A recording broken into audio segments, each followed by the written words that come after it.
AC current कहाँ तक पहुँचे? फेजर डायग्राम किसका बना था?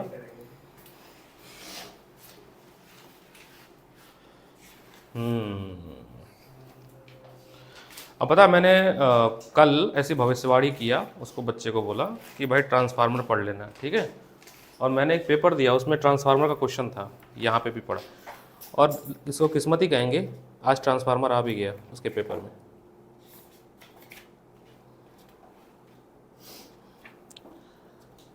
कह रहा था जो जो मैंने बोला था वो सारे क्वेश्चन आ जाए थे उसके पेपर में।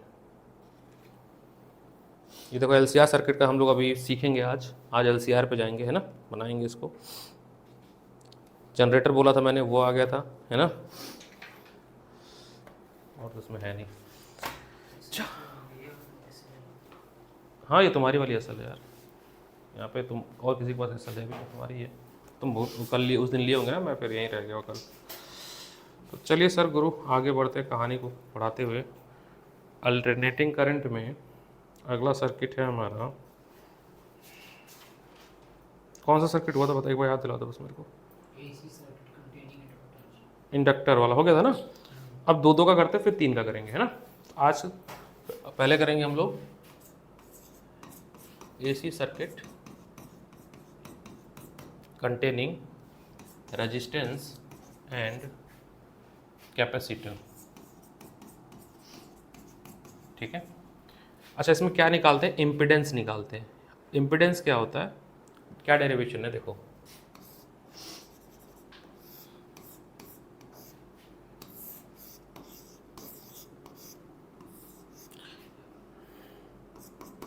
ये रेजिस्टेंस है, तो रेजिस्टेंस इसका अपोजिशन हो गया, अपोज हो गया।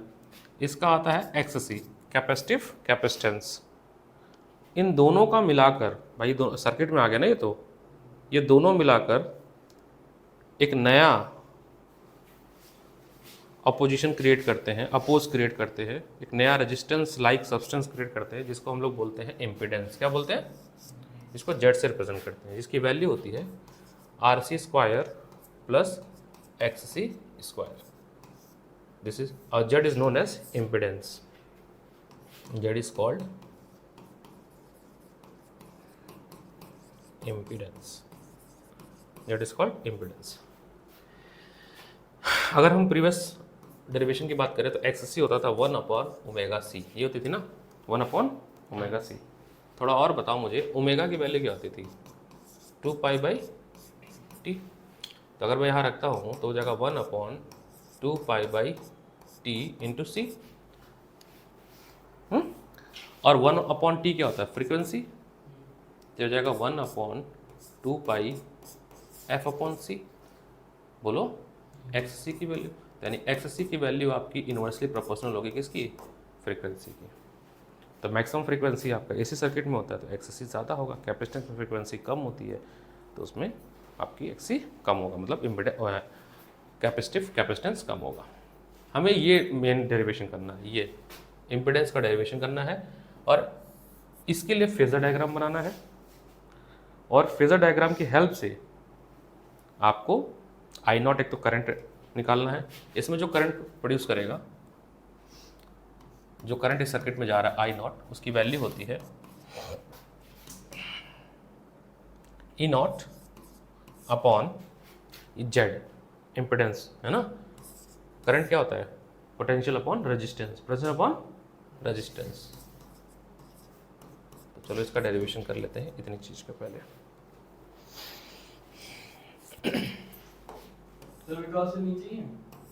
विकास सर अभी आएंगे, कह रहे थे कि क्वेश्चन करने को बोल दो, मैं आ रहा हूँ 10-15 मिनट में, आ ही रहे। देखो आज का डेट है 27 अगस्त और जिज्ञासा एब्सेंट है। बोलो क्यों लिखा मैंने? प्रिज्म वाला इश्यू हो जाएगा। किसको पढ़ाया था? आर्या आया हुआ है, रिकॉर्डिंग में जाएगी ना। ठीक, चलिए फिर से। अच्छा इस एक चीज़ इससे पहले और मुझे एक बात बताना, रेजिस्टेंस में करंट का डायरेक्शन और वोल्टेज का डायरेक्शन सेम होता है? दोनों सेम फेज में होते हैं। और कैपेसिटर में करंट लैग करता है या लीड करता है? पुराना देख के बताओ, लैग करता है या लीड करता है, एक का बस पता होना चाहिए।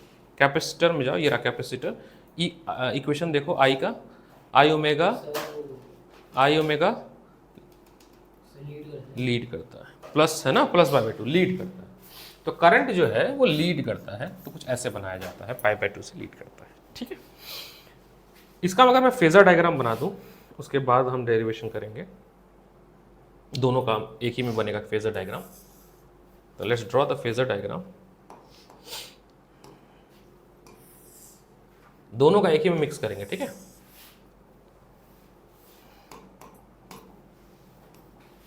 तो पहले तो बनाएंगे रेजिस्टेंस के लिए, प्योर कैपेसिटिव सर्किट के लिए। तो करंट और वोल्टेज क्या सेम ही फेज में होंगे इसमें, तो एक दूसरे के ऊपर ही तो होगा। तो ये आपका वी आर, वहां पे एप्सिलॉन था, यहाँ पे वी आ गया, कोई दिक्कत नहीं, सेम ही बात है। और ये आपका करंट हो गया, ठीक। और ये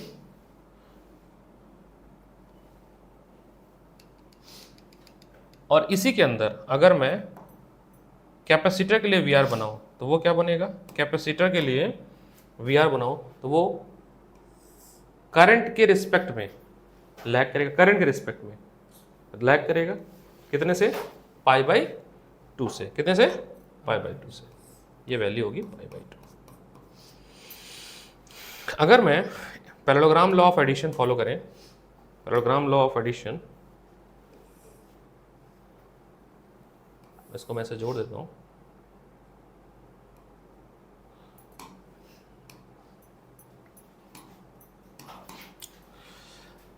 दोनों वेक्टर का जो रिजल्टेंट वेक्टर होगा ये आपको क्या देगा, हाँ ये आपको देगा ई क्या है, इन दोनों वेक्टर का मतलब रेजिस्टेंस एंड कैपेसिटर दोनों का क्या है आपका, हाँ वेक्टर सम है, वेक्टर सम है। और नेट रेजिस्टेंस है, क्या है, नेट रेजिस्टेंस, नेट पोटेंशियल बोलना चाहिए। ये एंगल बनाता है ओमेगा टी, कितना बनाता है, अगर मैं इस एंगल को फाई लिख दूं, जो कि ये बताएगा कि जो मेरा रिजल्टेंट वेक्टर है वो किस डायरेक्शन में, 10 फाई से बताएंगे हम इसको। अभी हम थोड़ी देर बाद 10 फाई का इक्वेशन लिखेंगे, जो कि होगा 10 phi is equal to I upon omega C upon R, ये लिखेंगे। ओमेगा एंगुलर वेलोसिटी या एंगुलर जो मूव कर रहा है, सी कैपेसिटेंस, आई क्या करंट, आर क्या रेजिस्टेंस। पक्की बात ना, ये तो फेजर डायग्राम हो गया इसका। तो चलो थोड़ा और आगे बढ़ते हैं।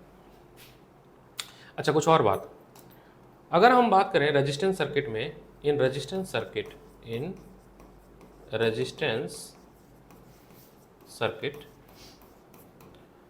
वोल्टेज आपका क्या होगा, आर इंटू आई, बट ये तो वेक्टर फॉर्म है, ये क्या है, अगर मैं इसका मैग्नीट्यूड लिखना कोशिश करूं तो अगर मैं ऐसे लिख दूं, ये अगर रिप्रेजेंटेशन है, V not R is equal to I naught R, कोई समस्या नहीं होगी ना तुमको, ये इसका मैग्नीट्यूड हो गया, क्या हो गया, मतलब इन एम्पलीट्यूड फॉर्म हो गया, क्या हो गया, in amplitude form, in amplitude form, ठीक है। दूसरा, इन कैपेसिटर वाले पार्ट की बात करें, बहुत आराम से देखना, आराम से पढ़ा रहा हूँ, उसकी वजह है क्योंकि हमें समझ के रट लेना है। उसमें VC जो होगा वो कितना होगा, वो होगा आपका XC इंटू आई, क्योंकि उसका रेजिस्टेंस XC है, ये वेक्टर फॉर्म में। तो क्या मैं इसका भी मैग्नीट्यूड फॉर्म लिख सकता हूँ इस तरह से, V not C is equal to I naught XC, कोई दिक्कत तो है नहीं। और parallelogram law of vector addition से V from parallelogram law of vector addition, from parallelogram law of vector addition is equal to, मैं लिख सकता हूं VR प्लस VC, ये VC वेक्टर, पक्की बात ना। क्यों आदित्य जी, क्या पढ़ रहे हैं आप, और हेडफोन हरने, कौन सा गाना चल रहा है मेरी बात को सीरियस ले लिया, सबने कहा था गाना सुन के। चलो ये भी ठीक है, कोई दिक्कत है यहाँ पे बताओ सर, यहाँ ध्यान देना। अब एक ट्राइंगल तुमको दिख रहा होगा, देखने की कोशिश करो, विजुलाइज करो। नाम दे देता हूँ मैं इसको ओ पी क्यू, ये क्यू, इसमें ये थीटा डिग्री है 90 डिग्री है, और ये फाई बन रहा है, जिसके साथ फाई बनता है वो ये होता है बेस। क्या होता है? बेस। ये हाइपोटेनस और ये परपेंडिकुलर। पक्की बात ना? इसको हम लोग इम्पिडेंस ट्राइंगल बोलते हैं। क्या बोलते हैं? इस ट्राइंगल में पैथागोरस लगा दूं। So by using Pythagoras theorem in triangle OPQ, by using Pythagoras theorem in triangle, हाँ POQ, हम यहां पर लिखेंगे हाइपोटेनस का square that is E not, magnitude लेंगे, ठीक है, का square is equal to V not R का square plus V not C का स्क्वायर। लिख सकते हैं ना, मैग्नीट्यूड लिख सकते हैं इसकी जगह पे। E का मैग्नीट्यूड क्या होगा? E नॉट, बिल्कुल सही। अब जो वैल्यू हमने अभी थोड़ी देर पहले एज्यूम की थी, ऊपर बनाई थी सबके लिए, वो यहाँ पर रख देते हैं। तो V नॉट की जगह पे हम रख देंगे I नॉट R का स्क्वायर, V नॉट की जगह पर रख देंगे I नॉट XC का स्क्वायर। यहाँ से I नॉट स्क्वायर अगर हम कॉमन ले लें तो ब्रैकेट में हो जाएगा R स्क्वायर प्लस XC का स्क्वायर। चलेगा? ध्यान दो यहाँ पे। और ये क्या है आपका? E नॉट का स्क्वायर। पक्का ना? यहाँ तक कोई समस्या नहीं होनी चाहिए। अब समझना मेरे को, अगर मैं यहाँ से करंट का इक्वेशन बनाऊं तो मेरा बनेगा I naught square is equal to E naught square upon R square plus XC का स्क्वायर। पक्की बात? स्क्वायर हटाएंगे तो सब रूट में चला जाएगा, तो I naught is equal to E naught upon R square plus XC square, किसमें? रूट में। अब ओम्स लॉ के हिसाब से I होता है करंट, E नॉट है वोल्टेज, तो ऊपर के नीचे क्या आता है? Resistance. Bye comparing Ohm's law, क्या ये पूरी वैल्यू रेजिस्टेंस हो सकती है? नीचे वाली जो रूट में। तो बाय कंपेयरिंग ओम्स लॉ, तो जो मेरा सर्किट है, वैसे सर्किट कौन सा सर्किट पढ़ रहे थे हम लोग? कौन सा क्या क्या है इसमें? CR सर्किट है। तो इन CR circuit this denominator is behave like a resistance, और इसका नाम दिया गया इम्पिडेंस। क्या दिया गया? इम्पिडेंस। तो ये आपको करंट मिल गया, ये आपको करंट का इक्वेशन मिला। And by comparing Ohm's law, root में R स्क्वायर प्लस XC का square is called impedance of circuit, is called impedance of circuit and denoted by capital Z, denoted by capital Z। ठीक, XC का हमारे पास formula है, अगर रख दोगे तो एक और फॉर्मूला मिल जाएगा आपको, R square is equal to 1 upon omega square और C स्क्वायर। फिर ओमेगा भी रख दोगे तो फ्रीक्वेंसी के फॉर्म में रिलेशन मिल जाएगा। बोलो कोई दिक्कत तो नहीं ना? अब इम्पिडेंस ट्राइंगल में यानी फेजर डायग्राम में, दोनों में से किसी में अगर मैं डायरेक्शन पूछूंगा आपसे, वालेच यहाँ बैठो, मैंने यहाँ पे लिख लिया था इसीलिए, है ना, मैंने लिख लिया था। नहीं नहीं, अब जो हमारा पोटेंशियल वेक्टर बना है ना, उसका डायरेक्शन भी तो चाहिए होगा, और हम डायरेक्शन किससे लेंगे? करंट से। किससे लेंगे? करंट से। तो इसी ट्राइंगल में जब हम tan थीटा लिखेंगे, यानी tan फाई लिखेंगे, not theta, tan phi, so for direction of E, tan phi लिखेंगे परपेंडिकुलर अपॉन बेस। इस ट्राइंगल में परपेंडिकुलर क्या है? VR, यही है ना, पोटेंशियल के रिस्पेक्ट में क्या है? VR, यानी क्या नहीं, ये गया है ना, ये यहाँ पे गया है, इसको शिफ्ट किया गया है, देखो ध्यान से, सो नहीं, इसको शिफ्ट किया गया, ये VC है, इसको शिफ्ट किया गया है, ठीक है। थोड़ी देर बाद समझ आ जाएगा। सो V नॉट C, एक तो वैसे ही इतना खतरनाक चैप्टर है ये,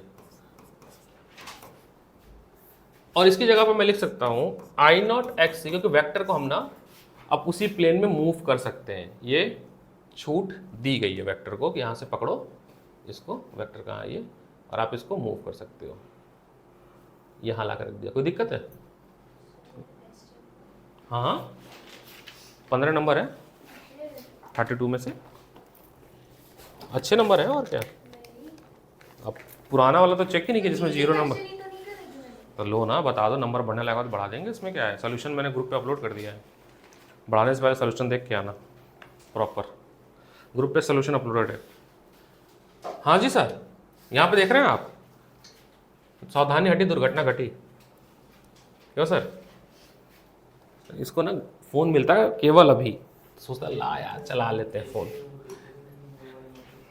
है ना। अरे मम्मा विल प्राउड ऑफ यू।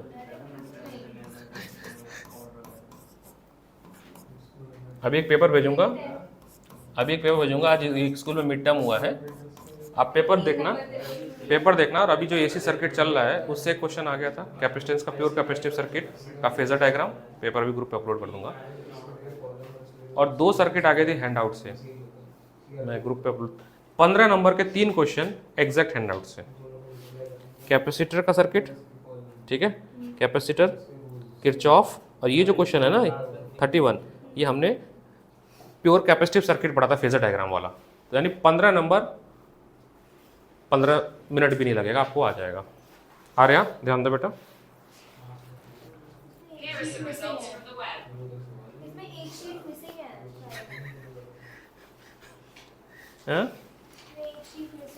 एक शीट मिसिंग है, वो भी चेक हो गया है, टोटलिंग हुई है फिर, हाँ रख दिया मैंने,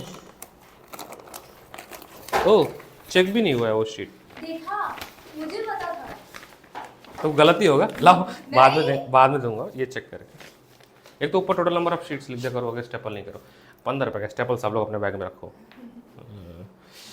ठीक है सर। तो हमने इम्पिडेंस प्रूफ कर दिया, ये सर्किट क्या था, आरसी सर्किट है ना, अभी कहानी खत्म नहीं हुई है, अब एक सर्किट और हम करेंगे जिसका नाम है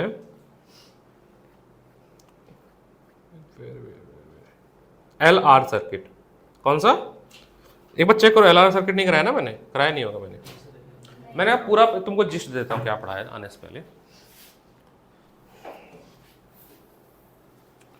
मैंने शुरू किया AC circuit with resistance and capacitance, हमने ना अलग अलग पढ़ा था, रेजिस्टेंस अलग, कैपेसिटेंस अलग, और फिर हमने करंट का लैग देखा था, और इसमें रेजिस्टेंस में देखा कि सेम फेज में है, उनके फेजर डायग्राम भी हमने बनाए थे। एसी सर्किट में जब हमने 2 चीज जोड़ दिया तो इन दोनों का एक कंबाइन रेजिस्टेंस आएगा, रेजिस्टेंस मतलब अपोजिशन, क्या होता है सर?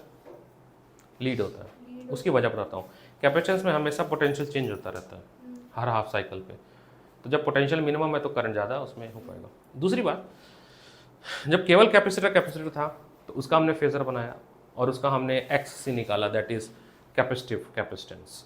जब हमने दोनों चीज़ ऐड कर दी, जबकि हमने दोनों चीज़ ऐड कर दी तो इन दोनों का भी तो एक अपोजिशन क्रिएट होगा, कंबाइन अपोजिशन जो क्रिएट होगा उसको इम्पिडेंस बोलते हैं, कैपिटल जेड से रिप्रेजेंट करते हैं, जो तो होता है रूट में R² प्लस XC², और जो करंट फ्लो करता है सी कैपेसिटेंस है, जो करंट फ्लो करेगा सर्किट में वो होगा E0 अपॉन रूट में R² XC का होल स्क्वायर।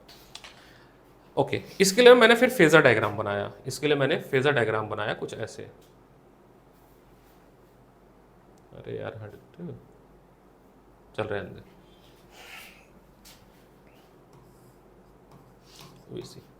फेजर डायग्राम बनाया, पहले रेजिस्टेंस के लिए बनाया, तो रेजिस्टेंस और करंट क्या होगा, सेम फेज पे होगा, रेजिस्टेंस और करंट क्या होंगे, सेम फेज पे होंगे। इसको हम जूम करके देख लेते हैं।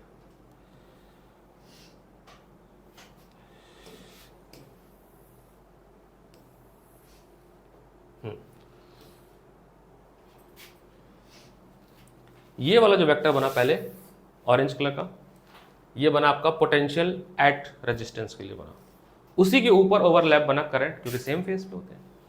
लेकिन करंट से देखो, करंट लीड कर रहा है π/2, तो पोटेंशियल क्या करेगा, लैग करेगा। ये 10 नंबर तुमसे आगे है तो तुम इससे 10 नंबर पीछे हुए ना, सिंपल लॉजिक। तो हमने VC नीचे बना दिया। अब ये 2 वेक्टर हैं, VC और VR और VC, दोनों है तो पोटेंशियली। इन दोनों वेक्टर का पाइथागोरस पैराग्राम लॉ से, ट्रायंगल से हमने एक रिजल्टेंट वेक्टर निकाल लिया, E0, E निकाल लिया। तो पाइथागोरस थ्योरम से आपका ये इसमें हो जाएगा इसका स्क्वायर ऐड होगा। अब चूंकि है तो ये वेक्टर क्वांटिटी, हमें चाहिए इसका मैग्नीट्यूड। क्या चाहिए? मैग्नीट्यूड। तो अगर मैग्नीट्यूड चाहिए तो मैंने कुछ इस तरह से यहाँ पे एज्यूम कर लिया, ये एजम्पशन है मेरा जो यहाँ पे लिखा कि रेजिस्टेंस में जो वी आर है ये तो हो गया वेक्टर के फॉर्म में हो गया, उसका मैग्नीट्यूड ऐसे लिख दिया मैंने V naught I naught. Capacitor में कैपेसिटेंस उसका मैग्नीट्यूड मैंने ऐसे लिख दिया। अब वो राइट एंगल ट्राइंगल बन रहा है, बहुत ध्यान से देखना, ये वाला है, ये एक राइट एंगल ट्राइंगल बन रहा है जिसमें इस वेक्टर को उठाकर हम यहाँ पे शिफ्ट किए हैं। तो राइट एंगल ट्राइंगल बन रहा है, तो पाइथागोरस थ्योरम मैंने अप्लाई किया और पाइथागोरस थ्योरम से यहाँ से डेरिवेशन शुरू किया। ई नॉट स्क्वायर, ई नॉट क्यों? क्योंकि मैग्नीट्यूड लेना है हमें, उसकी मैग्नीट्यूड मतलब आपको मैक्सिमम वैल्यू एक तरह से लेनी है। V not R, V not C, इसको सब कुछ सिंप्लीफाई किया तो यहाँ पर हमें करंट के लिए एक इक्वेशन मिला कुछ ऐसा। अब स्क्वायर रूट हटा दिया तो ये वाली वैल्यू तो स्क्वायर में थी और ये रूट में चली गई। अब ओम्स लॉ से कंपेयर किया, ये ओम्स लॉ का फॉर्मूला है, current is equal to V upon R, तो ये तो वोल्टेज है, तो नीचे वाला पूरा रेजिस्टेंस जैसा बिहेव करेगा, यानी अपोजिशन क्रिएट करेगा सर्किट के अंदर, अवरोध क्रिएट करेगा, और ये कैसा, इसको हम कहेंगे इम्पीडेंस। यही डेरिवेशन था। अब इसी जैसा जैसा ये डेरिवेशन है, इसी की तरह से एक और सर्किट है सो रहा है, एलआर सर्किट। एलआर सर्किट, पहले वाला मेरे पैर में चोट लगी है, मैं आज नहीं आऊँगा। अरे तो रिलैक्स कर लेते यार, फिर पढ़ा दे, इसमें क्या है, पढ़ाई लिखाई तो होती रहती है यार, रेस्ट करना सेहत के लिए बहुत ज़रूरी है। शरीर है तो फिर तो आदमी आगे कुछ सोचे। तो AC circuit with LR circuit, LR combination मतलब इंडक्टेंस एंड रेजिस्टेंस, इसका भी फेजर और इसका भी इंपिडेंस का डेरिवेशन, और इसमें भी कितना करंट फ्लो करेगा उसका डेरिवेशन। तो कैसे बनेगा सर्किट? कुछ इस तरह से बनेगा।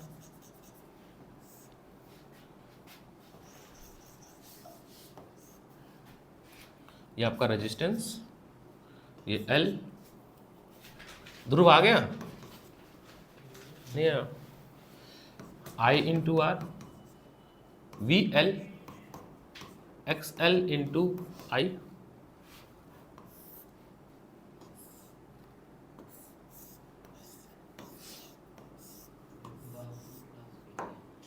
अभी जाना है? जाओगे क्लास लेने की नहीं? इसमें करंट और वी आर क्या होता है? सेम फेज में। अच्छा, इसमें तो लीड, इसमें तो करंट लैग करेगा ना, करंट इसमें लैग करेगा, तो पोटेंशियल क्या करेगा? लीड करेगा। तो चलो करंट को मैंने ऐसे बना दिया अगर, तो पोटेंशियल लीड कर रहा है तो ऊपर की तरफ जाएगा, ठीक है, वी एल π/2 से लीड कर रहा है, पक्की बात ना।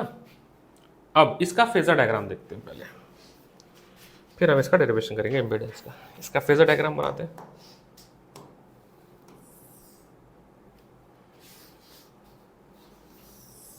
ये आपका एक्सिस हो गया, एक्स और वाई एक्सिस। सबसे पहले हम बनाते हैं रेजिस्टेंस के लिए, क्योंकि सेम फेस का होता है। ये बना आपका वी आर, इसी के ऊपर ओवरलैप किया हमने, ये आपका बना वी आर, और ये बना आपका आई आर, यानी करंट सेम फेस पे है, दोनों ही सेम फेस पे है।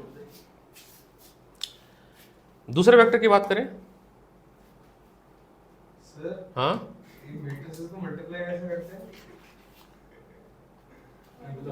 It's hurting. पहले तो कंडीशन चेक करो,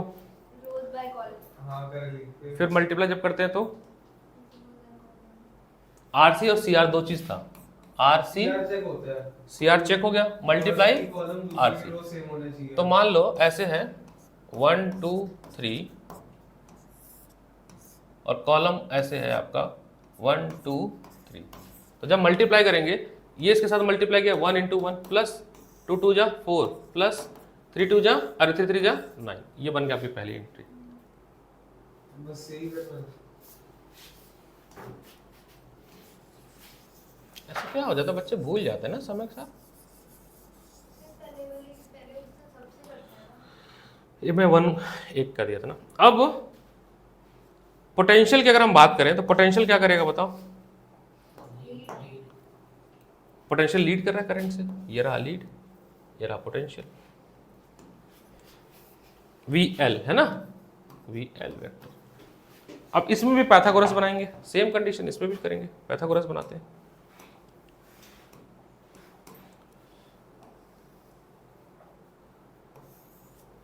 ये पाइथागोरस हो गया, और इसका रिजल्टेंट आपको क्या देगा? E है ना, ये आपको EMF मिलेगा। अगर एंगल की बात करें, अगर हम सबके एंगल की बात करें तो EMF आपका ओमेगा टी होता है। EMF तो ओमेगा टी एंगल होता है ना, ओमेगा टी। π/2 करंट से π/2 का एंगल, ये π/2 एंगल होगा। और इम्पिडेंस जो E का डायरेक्शन होगा करंट से, वो है फाई एंगल। क्या है? फाई। तो ये बचा हुआ एंगल कितना होगा? ये बचा हुआ एंगल ये होगा आपका ओमेगा टी माइनस फाइव। पक्की बात ना? बहुत सही। चलो सर, ये तो हो गया इसका फेजर डायग्राम।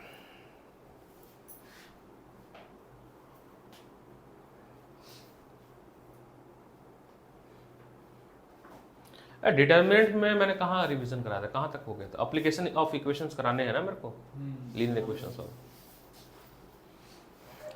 इनवर्स निकालना सिखाया था। पढ़ाना आज देखो कितना तो चीजें पढ़ाता हूँ मैं आज। अब सर समझिए कुछ फिर से एजम्पशन, जैसा एजम्पशन हमने वहां किया था V0 वाला VR वाला, सेम एजम्पशन यहां पर भी करेंगे। हाँ, कितनी बना दी मैंने वीडियो? हाँ, नहीं तो मेरे को पी लिया हुआ है।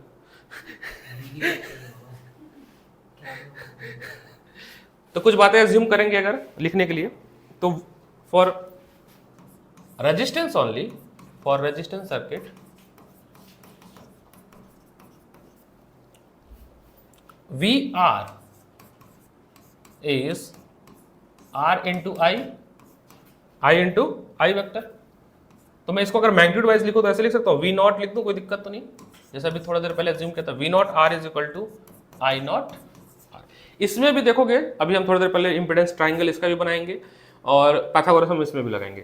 तो देखो इस चैप्टर में ये है कि मोर एंड लेस एक जैसे प्रूफ है सब, है ना, सारे प्रूफ एक जैसे ही हैं। फॉर इंडक्टेंस की बात करें, इसमें इंडक्टेंस लगा हुआ है, तो अगर हम इंडक्टेंस की बात करें, for inductance second, for inductor, for inductor, for inductor VL vector wise आपका हो जाएगा XL इंटू I। तो अगर हम एम्पलीट्यूड वाइज की बात करें, एम्पलीट्यूड बात करें V0, अरे ये पहले वाला मेरे को पैर दर्द है, मैंने कहा चलो नहीं आएगा आज मैं मैथ्स पढ़ाऊंगा, आ गया, मैंने कहा चलो फिर फिजिक्स पढ़ाते हैं। V0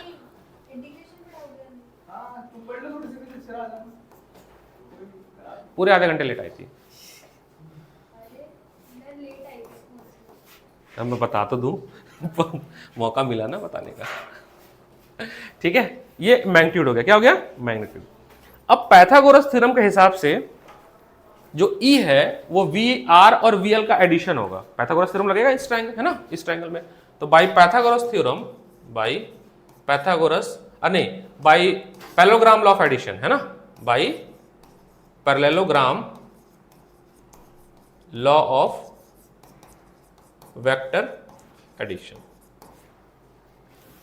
अच्छा, एक बात और बताना था मेरे को कि जो ये सैंपल पेपर है ना, तो इसका मैंने सॉल्यूशन अपलोड किया ग्रुप पे, नहीं किया तो मैं कर दूंगा, उसको जरूर देखना। उससे ये देख के ये समझना कि स्टेप मार्किंग होती है, तो हाफ ऑफ मार्क्स मिलता है लिखने का, वो चीज़ जो छोड़ोगे तो वो हाफ ऑफ कटते जाएगा। जैसे ये लिखा पैरेललोग्राम लॉ ऑफ एडिशन, तो उसके हाफ मार्क्स हैं, अगर आपने लिखा तो कट जाएगा। तो इसलिए सॉल्यूशन शीट अपलोड कर रहा हूँ, वो सॉल्यूशन CBSE का ही है और उसमें इंस्ट्रक्शन मैनुअल लिखा है कि टीचर कैसे चेक करेगा। मैंने तो अपलोड करा के ना विकास सर से यहाँ पे दिखा भी देता हूँ, रुक जाओ, अपलोड करवाता हूँ विकास सर से, रुक जाओ अभी दिखा भी देता हूँ, ये वाला टॉपिक करा दूँ मैं। वेयर इज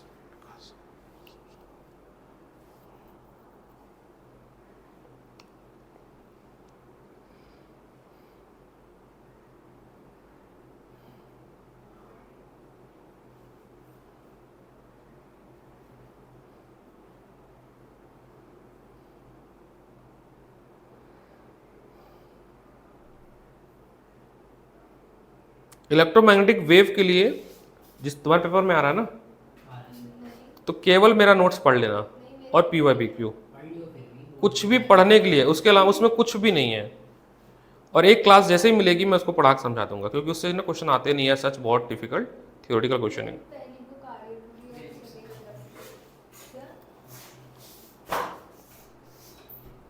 किसको भेजा था? हाँ 60, ये है ना 60, बहुत बड़ी फाइल है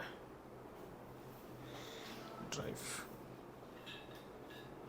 ठीक है, बाय पैरेललोग्राम ऑफ वेक्टर, जैसे हमने सिमिलर, जैसे पुराना यूज किया था, same to same vector law of addition use करेंगे। और कुछ ऐसा बनेगा ये कि जो VR वेक्टर है वो प्लस हो जाएगा VL vector is equal to E के। ये हो गया parallelogram law of vector addition. ये वेक्टर क्वांटिटी है, क्या है? हमें क्या चाहिए? इनका मैग्नीट्यूड। तो हम मैग्नीट्यूड लिखेंगे, तो मैग्नीट्यूड लिखेंगे तो कुछ ऐसा लिखा जाएगा। उसके लिए यूज करेंगे bye Pythagoras theorem. By Pythagoras theorem किस ट्राइंगल में यूज करेंगे? जो बन रहा है।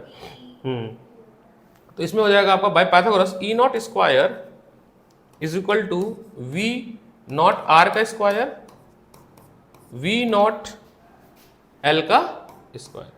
अभी सारा वैल्यू जो आपने एज्यूम किया था ना यहाँ पे, वो यहाँ रख दो। तो जब आप यहाँ रखोगे तो ये हो जाएगा I नॉट R का square plus I not XL का स्क्वायर।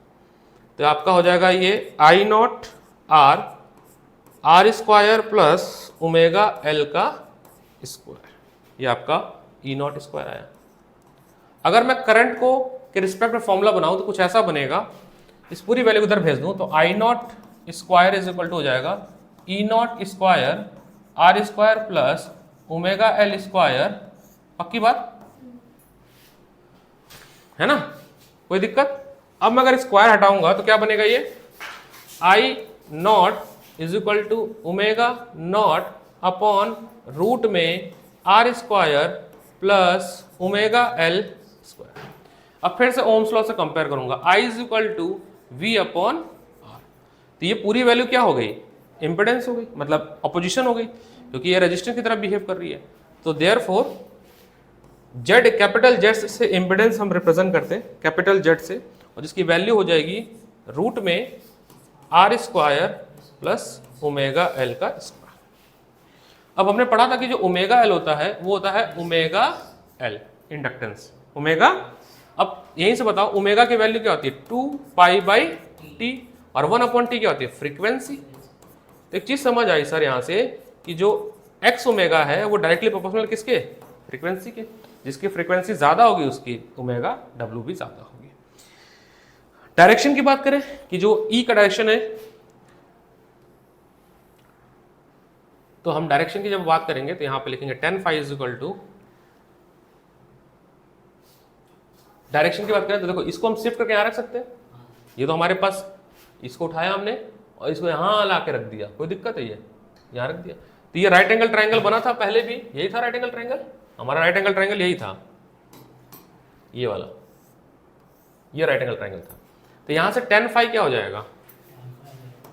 यहां से tan phi perpendicular upon base, perpendicular क्या है आपका? VR, ठीक है, और बेस पे कौन था? नहीं, पोटेंशियल के रिस्पेक्ट में VL, क्या था? VL वेक्टर के फॉर्म में था। इसका मैग्नीट्यूड रख दो, तो जब मैग्नीट्यूड रखोगे तो ये हो जाएगा आपका V naught L upon V not R। ये हो जाएगा I not XL upon I not R। ये हो जाएगा XL upon R, that is omega L upon R। ये आपका tan phi आ गया। ये था आपका LR सर्किट, है ना? LR सर्किट का डेरिवेशन। तो कहाँ पे XL की वैल्यू ओमेगा L होती है, वही रख दिए यहाँ पे। सर ने ड्राइव लगाया हो तो मैं फिर देखूँ लगाया, हाँ लगा तो दीजिए सर।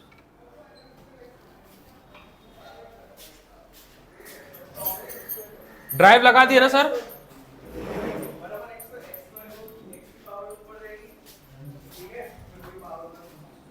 देखो मैं दिखाता हूँ कि मार्क्स कैसे पेपर में मिलते हैं और कैसे तुम्हें मार्क्स अपने मिड टर्म में भी एक्वायर करना है।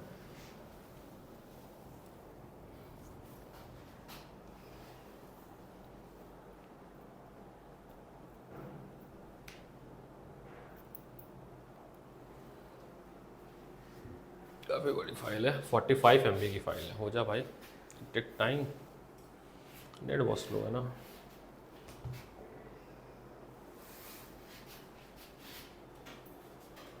केमिस्ट्री में कितने चैप्टर हो गए?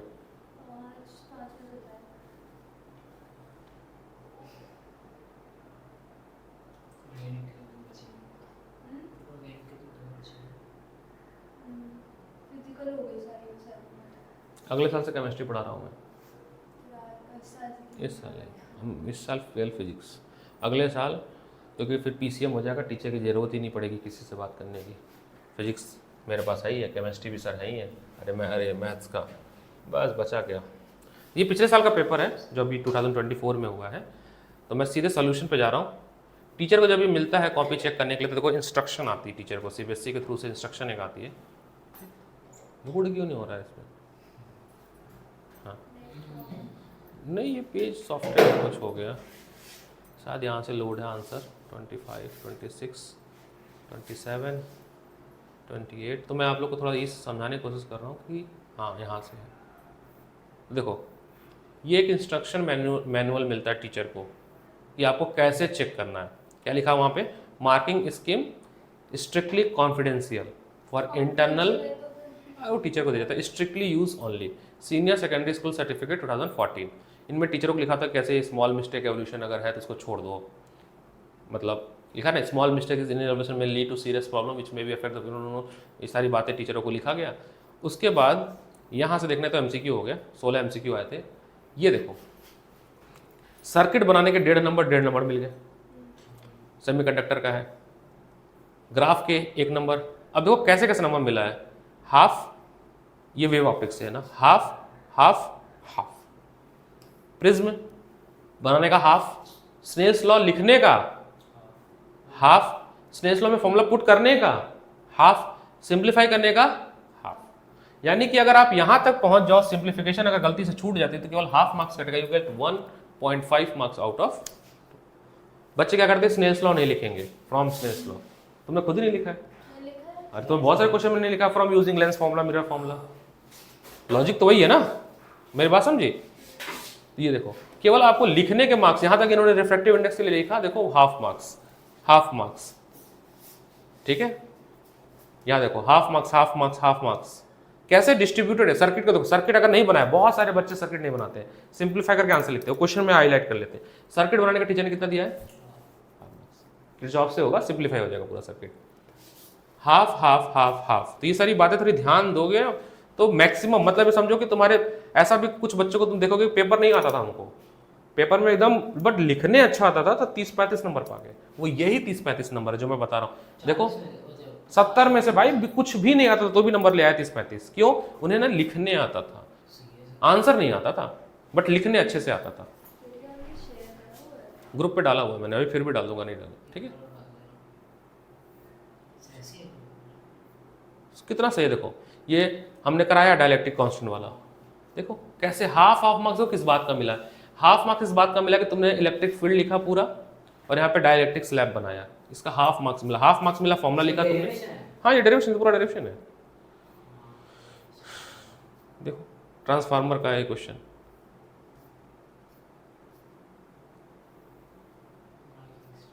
ये फिर रिपीट हो गया, कुछ होगा, दूसरा सेट होगा, कुछ तो होगा, जो भी है ये मैं अब शेयर कर दूंगा, ठीक है। वही है, बार बार ये लूप में खुल रहा है, समझे। तो इस सब को थोड़ा ध्यान दो तो नंबर अच्छे आ जाएंगे। जा रहे हो क्या भाई, बैग टांग लिया तुमने? सर अब मैं जा रहा हूँ, बैग टांग लिया, बताओ। होती 5 बजे है, इसको इतनी जल्दी रहती है ना, केमिस्ट्री सब्जेक्ट से बहुत इसको लगाव है, या तो लगाव है तो कुछ और बात है। अच्छा बायो से लगाव है, सब्जेक्ट से ही लगाव है ना, पता नहीं तो वो कोई लगाव वाली तो नहीं आती है वहाँ पे, हैं? मैंने तो 12th पास नहीं किया, पता है, सीधे ही आ गया हूँ मैं पढ़ाने, मैंने स्कूल भी नहीं गया हूँ, है ना। मैं कहाँ गया हूँ स्कूल नहीं गया हूँ मैं, कुछ नहीं, व्यंग नहीं समझ रहा है ये मेरा अभी भी, इसको बोलते हैं व्यंग मारना। व्यंग समझते हो? व्यंग कभी कहना चाहते, बंक नहीं मारना, अभी भी नहीं समझा।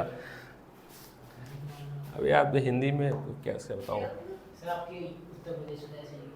भाई, सीबीएसई से पढ़ा हूँ मैं। स्कूल सबसे बड़ा स्कूल था मेरे एरिया का, सेंट्रल अकेडमी। अभी बता दिखा देता हूँ मैं। वो तो 4 साल पढ़ा है। सेंट्रल अकेडमी सबसे बड़ा स्कूल है, उसके 200 प्लस सेंटर इंडिया में है। दिल्ली में भी है, द्वारका में सेंट्रल अकेडमी। इसकी अब यूनिवर्सिटी भी हो गई है जिससे पढ़ा हूँ मैं, सेंट्रल अकेडमी। इसके इंटरनेशनल स्कूल भी हैं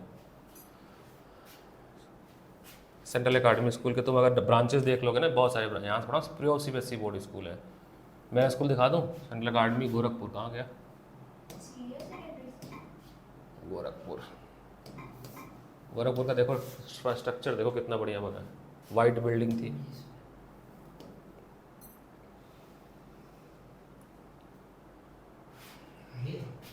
ये वाइट वाली बिल्डिंग है ना, हाँ ये ऐसा ही था। ठीक है, हाँ कहीं और पता नहीं खुल गया विकास नगर। हाँ गोरखपुर सीबीएसई बोर्ड का स्कूल था, बढ़िया स्कूल। इतना फोटो आया है, बहुत बड़ा स्कूल था। कितना कवर करेंगे, है ना? बड़ा स्कूल था। हमारे मेरे पूरे क्षेत्र, हमारे एरिया का आज भी सबसे बड़ा स्कूल है ये, आज भी। हाँ, ये बहुत जगह पे इंडिया में, अभी 3 यूनिवर्सिटी वगैरह सब खुल गए हैं। तो यहाँ पे अटेंडेंस बहुत स्ट्रिक्ट होती थी, ऐसा नहीं है। हाँ, थोड़ी लिबरल 11-12 में मिला था, क्योंकि थोड़ा सा उनको बता दिया गया था कि लड़का थोड़ा तैयारी कर रहा है, तो अलग चीज़ है। बट सबको थोड़ी ना होती है। होता था, बहुत कम लोग लेते थे। डमी स्कूल का बहुत ड्रॉबैक भी है। उसमें पता क्या हो जाता है, जब डमी स्कूल में आ जाते हैं ना, नहीं ओपन नहीं रहता है। स्कूल में हो तुम नहीं हो, बस पेपर देने के लिए आओगे आप। उसका मैं नुकसान बताता हूँ तुम्हें। अभी मैं रिकॉर्ड इसको म्यूट करके बताता हूँ।